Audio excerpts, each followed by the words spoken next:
오늘 본문 42절 말씀을 다시 한번 보겠습니다.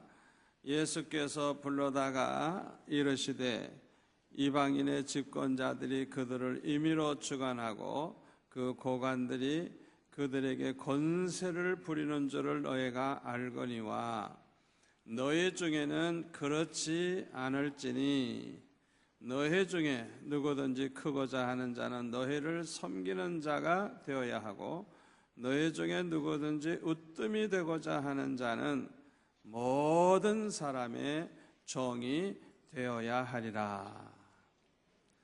이 말씀은 우리에게 섬기는 자가 되라고 하시는 예수님의 교훈입니다. 세상 사람들과 우리는 다르다는 거예요. 세상 사람들은 자기가 임의로 주관하려고 그러고 권세를 부리고 군림을 하려고 하고 그러지만은 우리는 그렇게 살면 안 된다는 거예요.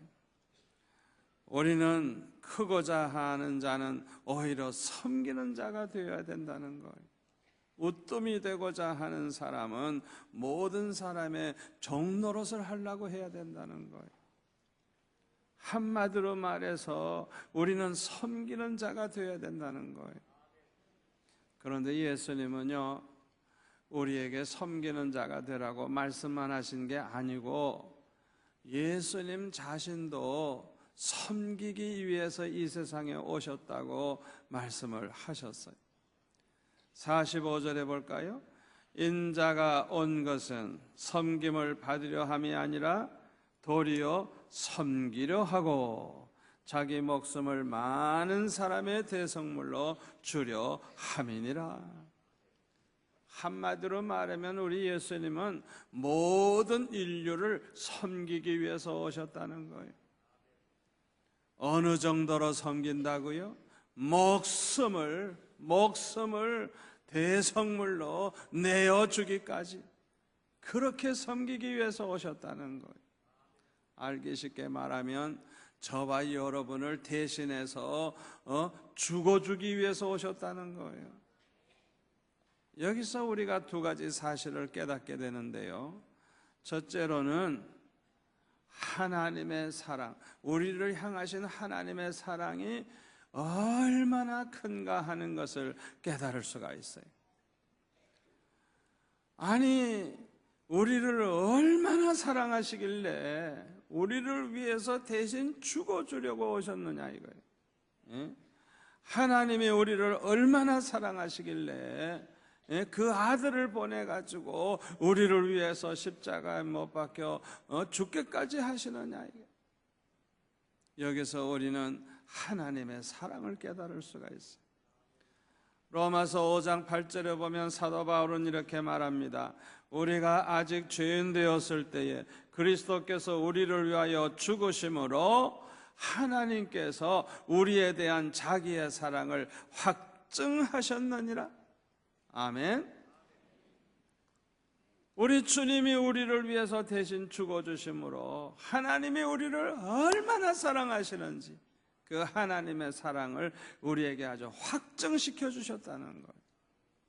두 번째로 깨닫게 되는 것은 우리가 얼마나 존귀한 존재인가를 깨닫게 됩니다.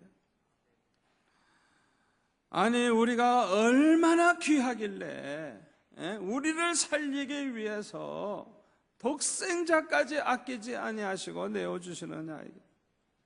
아니, 우리가 얼마나 귀하길래 예수님이 우리를 위해서 대신 죽어주시기까지 하시느냐 이거예요.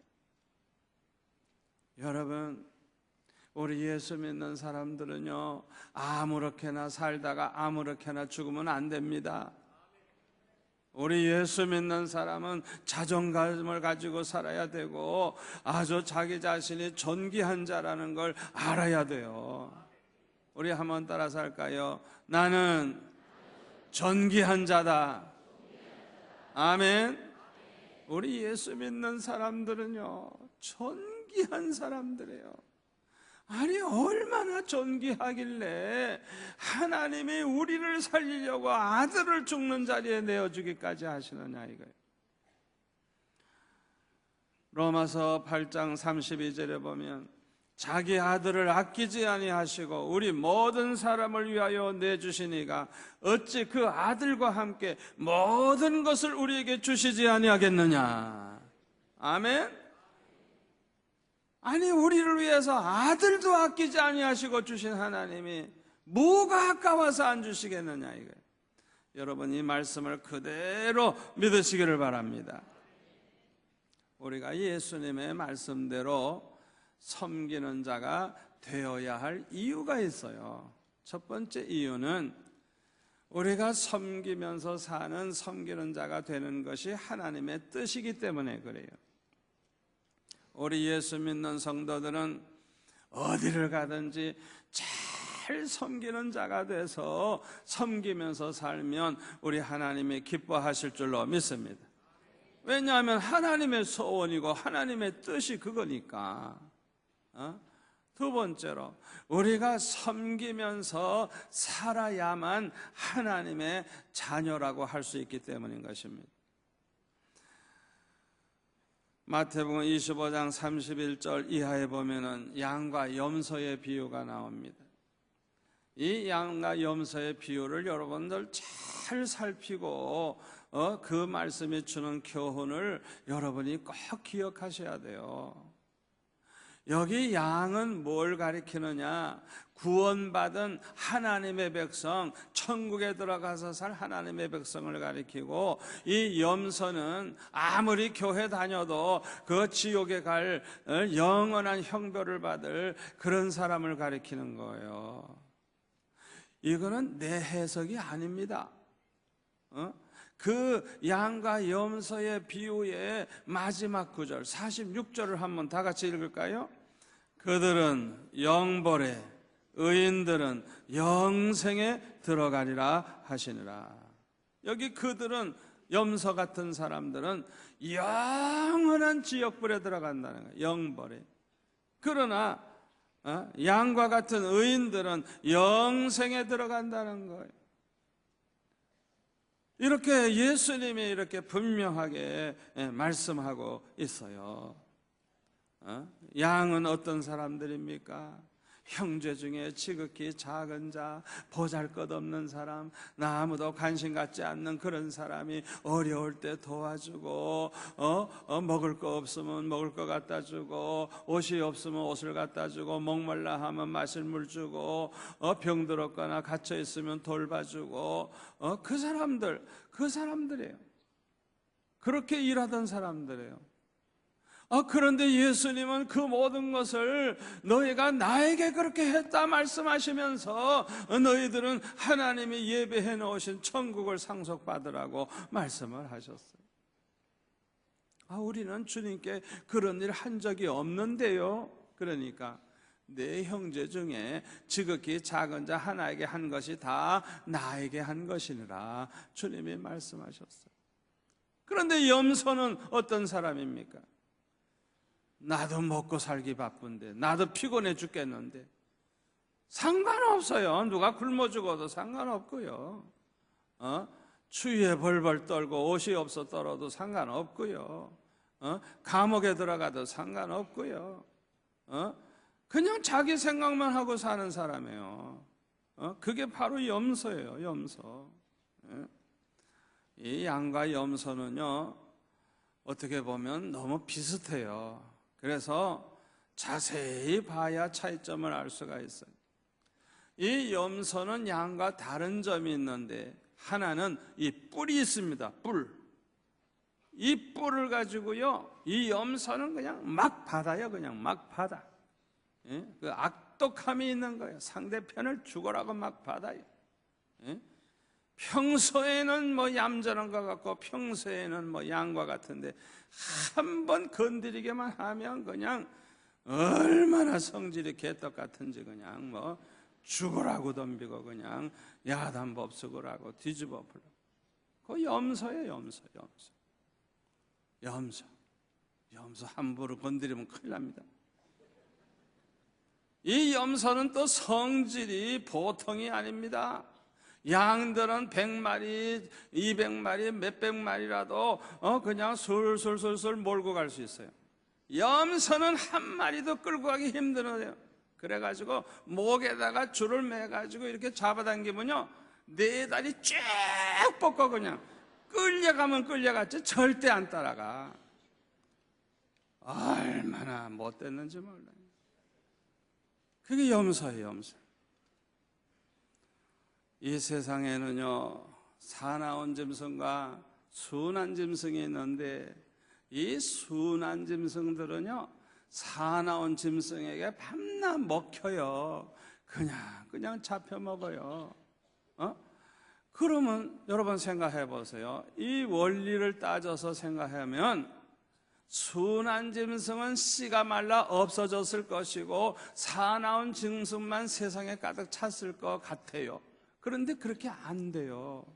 이상하죠. 여기에는 비밀이 있어요. 어떤 비밀이 있느냐? 왜 사나운 짐승은 순한 짐승을 잡아먹으면서 살아도 왜 점점 멸종 위기가 되고 씨가 마르느냐? 너무 성질이 사납고 악해가지고요, 자기들끼리 죽이기 때문에 그래요. 여러분 동물의 왕국에서 봤어요? 그 독수리 기를 때 보면은 새끼를 낳았는데 독수리 애미가 먹이를 가지러 날아간 사이에 그 새끼 중에도 센 놈이 약한 놈을 머리를 그냥 계속 짜가지고 그냥 죽여버려 다 그냥. 그러니까 누가 바깥에서 와서 죽인 게 아니에요. 자기들끼리 죽인 거예요. 그러니까 자꾸만 씨가 말라가는 거예요.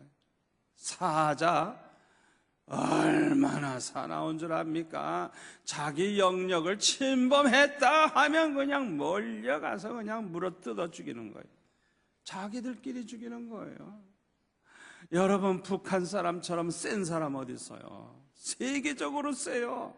그래도 자꾸 인구가 줄어들고 자꾸만 이러다가 이제 굶어 죽을 판에 되는데 왜 그런 줄 압니까? 누가 쳐들어가서 죽인 적이 없어요. 뭐 누가 괴롭히는 것도 아니에요. 자기들이 너무 악독하다가 보니까 그냥 서로 죽이고 그냥 정치 수용소에 몇십만 명씩 집어넣어서 굶겨 죽이고 100만 200명만 굶어 죽어도 눈 하나 깜짝 안 하고 자기들끼리 그런 일이 벌어지는 것이지 외부에서 그렇게 하는 게 아니에요.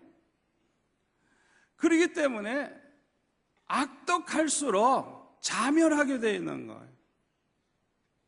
이 비밀을 우리가 알아야 돼요. 여기서 우리는 왜 서로 섬기는 하나님의 자녀들이 축복을 받고 잘되게 되어 있는가를 깨달을 수가 있는 것입니다. 우리 예수 믿는 사람들은요, 예수 믿는 사람뿐만 아니라 예수 믿는 사람을 미워하는 원수까지라도 사랑하고 섬겨야 될 줄로 믿습니다. 그래야 하나님의 자녀라고 할 수가 있어요. 마태복음 5장 43절에 보면 예수님이 이렇게 말씀하셨습니다. 또 내 이웃을 사랑하고 내 원수를 미워하라 하였다는 것을 너희가 들었으나 나는 너에게 이르노니 너의 원수를 사랑하며 너희를 박해하는 자를 위하여 기도하라. 중보기도 하고 축복기도 하라는 거예요. 이같이 한즉 다 같이 읽읍시다. 하늘에 계신 너의 아버지의 자손이 되리니 이는 하나님이 그 해를 악인과 선인에게 비추시며 비를 의로운 자와 불의한 자에게 내려주심이라. 너희가 너희를 사랑하는 자를 사랑하면 무슨 상이 있으리요? 세일도 이같이 아니하느냐? 또 너희가 너희 형제에게만 무난하면 남보다 더하는 것이 무엇이냐? 이방인들도 이같이 아니하느냐? 그러므로 하늘에 계신 너희 아버지 온전하신 것 같이 너희도 온전하라. 우리 예수님 말씀이에요. 여러분 여기 말씀에 굉장히 중요한 부분이 있습니다. 그 사람이 정말 하나님의 아들, 딸, 정말 하나님의 자손이냐 아니냐 뭘 보고 알 수가 있느냐? 원수까지 사랑하고 자기를 괴롭히는 사람을 위해서 보복하는 게 아니라 그를 위해서 기도해주고 그를 위해서 축복기도 하고 그가 잘 되기를 원하는 마음 가지고 기도해주는, 그렇게 한즉 하늘에 계신 너의 아버지의 아들이 되리니, 후손이 되리니. 아멘. 얼마나 중요한 말씀인지 몰라요.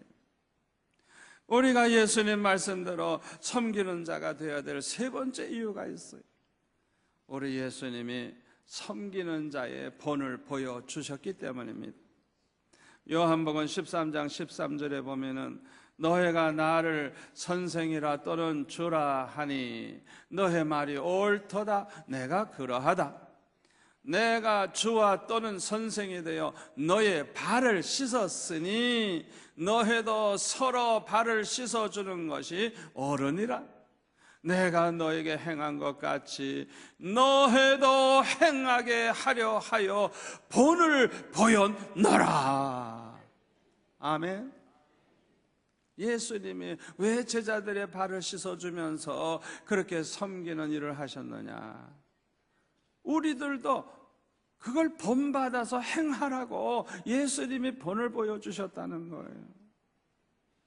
그러므로 저와 여러분은 예수님처럼 섬기는 자가 되어야 할 줄로 믿습니다. 우리는 이렇게 예수님의 말씀대로 섬기는 자가 되어야 하는데, 섬기려 하기보다는 섬김을 받으려고 할 때가 참 많아요.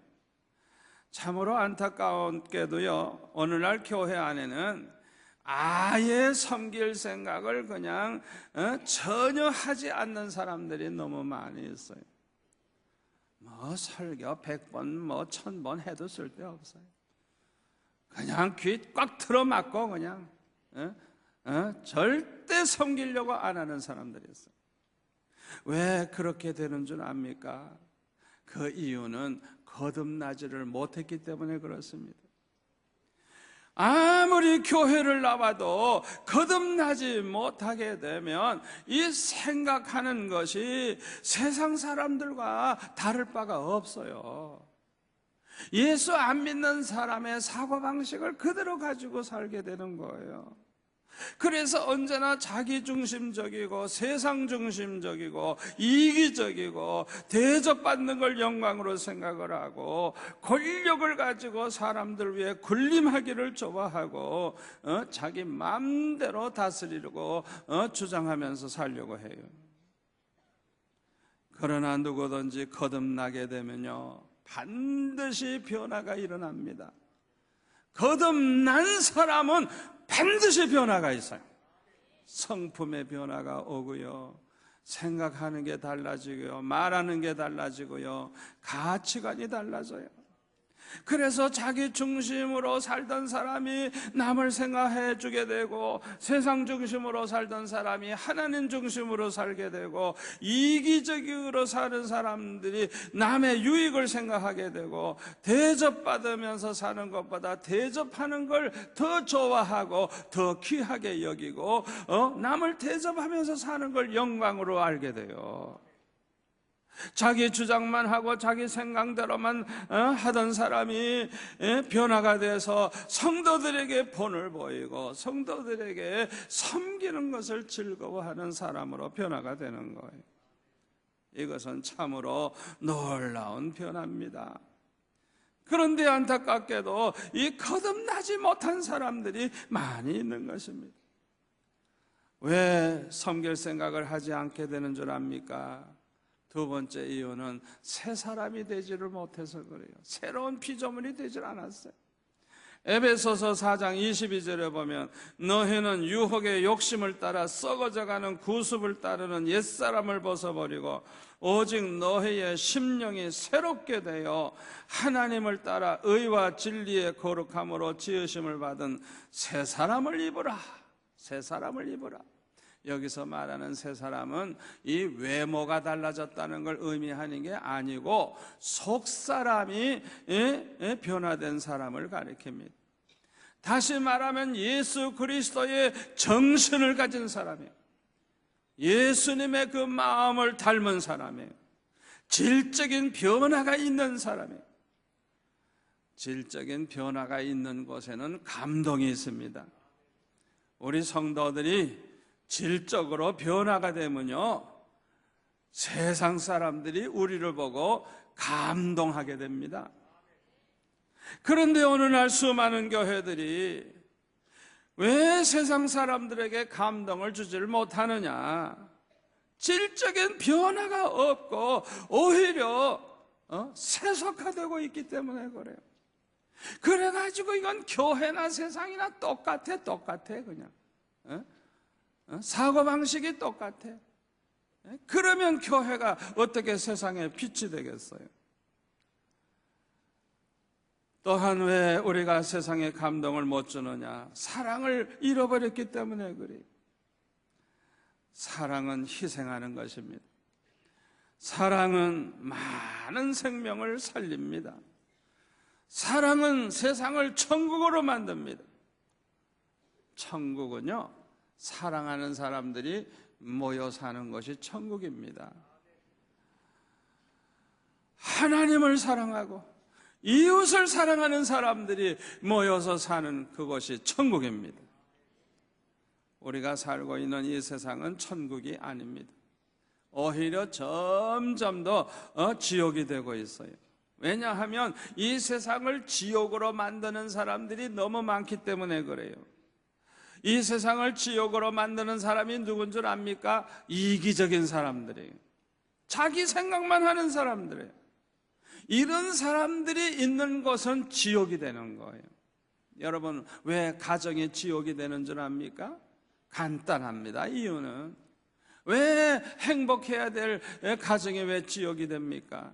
그것은요, 자기 생각만 하기 때문에 그래요. 자기 생각만.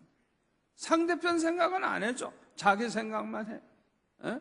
그리고 자기에게 잘해주기만 바라기 때문에 그래요. 자기에게 잘해주기만 바라면 그걸 누가 다 맞춰줄 수가 있습니까? 못 맞춰주니까 화가 나가지고 그냥 성질내고 불평을 하고 원망하고 싸우다가 보니까 그냥 지옥이 되고 마는 거예요. 저는요, 우리 집 사람에게 바라는 게 없어요. 아예 바라는 게 없어요. 밥 안 해줘도 괜찮고, 반찬 없어도 괜찮고, 설거지 안 해도 괜찮고, 와이셔츠 안 빨아줘도 괜찮고, 이건 내가 빨아서 입은 거예요. 네. 괜찮아. 바라는 게 없어요. 그런데도 그냥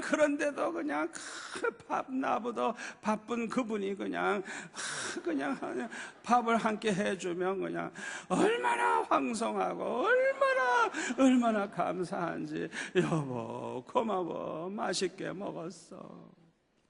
얼마나 행복한지. 바라는 게 없으니까 저는 원망도 없고 불평도 없고 불만도 없어요. 내가 어떻게 잘해줄까, 어떻게 그 사람 좀 편하게 해줄까, 그 사람을 얼마나 기쁘게 해줄까, 그 생각뿐이지 바라는 게 없어요. 바라지 마세요. 바라지 마세요. 자기에게 잘해주기만 자꾸 바라니까 화가 나지, 그냥 불평이 되지. 왜? 그거 채워줄 수가 없으니까. 우리 노처녀, 노총각 왜 결혼 못하는 줄 알아요? 자기에게 잘해줄 사람만 찾는 거예요. 자기가 잘해줄 생각을 해야 되는데 자기를 그냥 사랑만 해줄 사람만 찾으니 세상에 그런 사람이 보이나? 하나도 없지. 사기꾼 외에는 없어요. 그러니까 에라 모르겠다, 혼자 살겠다. 이기적인 마음을 가지고 자기에게 잘해줄 사람, 자기 사랑해줄 사람, 이런 사람만 찾으니 세상에 그런 사람이 어디 있겠어요. 우리 둘째 사이 자랑 좀 할까요? 우리 둘째 사이는요, 어떤 인생 철학을 가지고 있느냐 하면 자기는 다른 사람을 그냥 행복하게 해주는 게 자기는 목표래요. 제가 감동받았어요. 세상에 그런 사람 또 있어요? 다른 사람을 행복하게 해주면서 사는 게 자기의 삶의 철학이고 목표예요. 그러니까 우리 딸이 세 번째 만나더니 반지 끼고 왔어.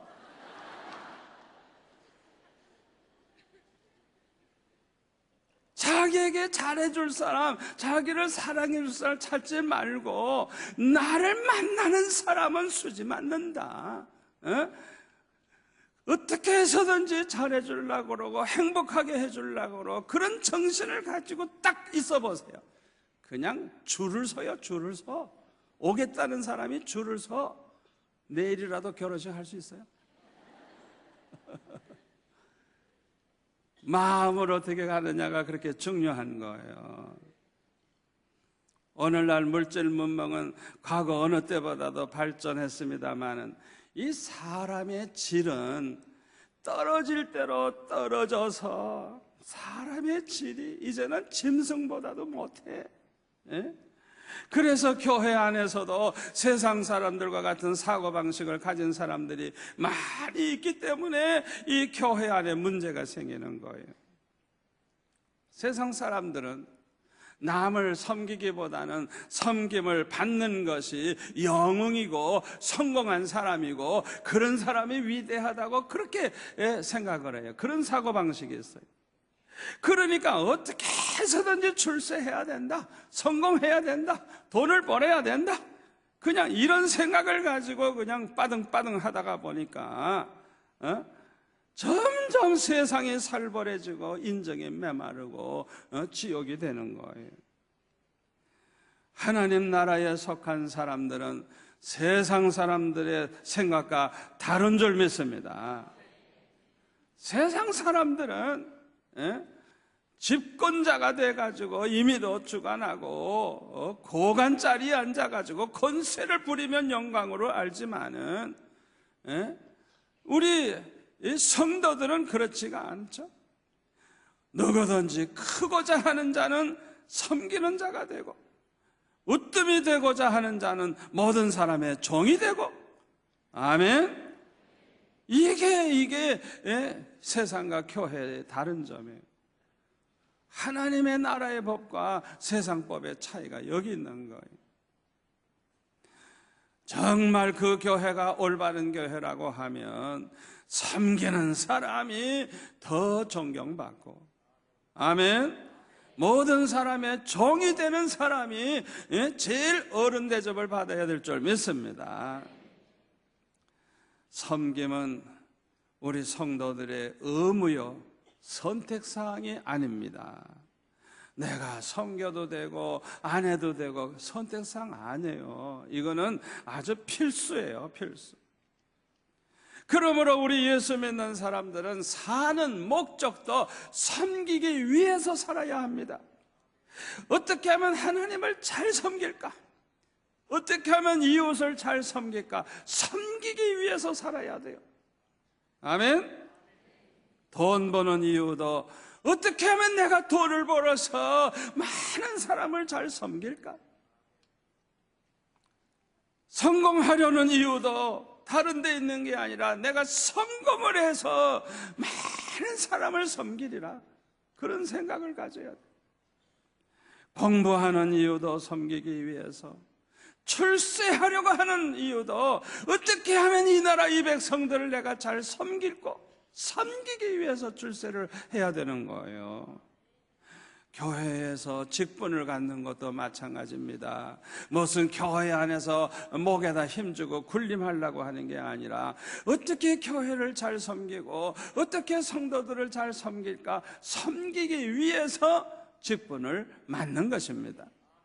아멘. 섬기는 사람이 많은 교회가 건강한 교회가 되고, 섬기는 사람들이 많은 교회가 천국 같은 교회가 될 줄로 믿습니다. 여러분, 우리 수영로 교회가 왜 이렇게 은혜롭고 왜 이렇게 교회가 푸근하고 왜 이렇게 행복한 줄 알아요? 묵묵히 섬기는 성도들이 많아서 그래요. 우리 교회에 새로 오신 교역자들에게서 들어보면요, 그분들이 그래요. 다른 교회에 있을 때는 그런 걸 못 봤는데 수영로교회에 와서 보니까 우리 교역자들보다 더 헌신된 성도들이 너무너무 많다는 거예요. 그분들이 얼마나 교회를 사랑하고 주님을 사랑하고 시간 들이고 물질 들이고 그냥 헌신하면서 어떻게 그렇게 잘 섬기는지 우리 목사님들이 그냥 감동받아가지고 그냥 저한테 와서 그냥 어떻게 이렇게 성도들이 이렇게 훈련이 되어 있느냐고 모두들 그런 얘기를 해요.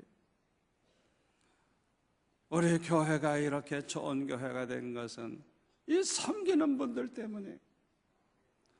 우리 교회는 서로 잘 섬길 뿐만 아니라 이 부산 시민 전체를 섬겨야 할 줄 믿습니다.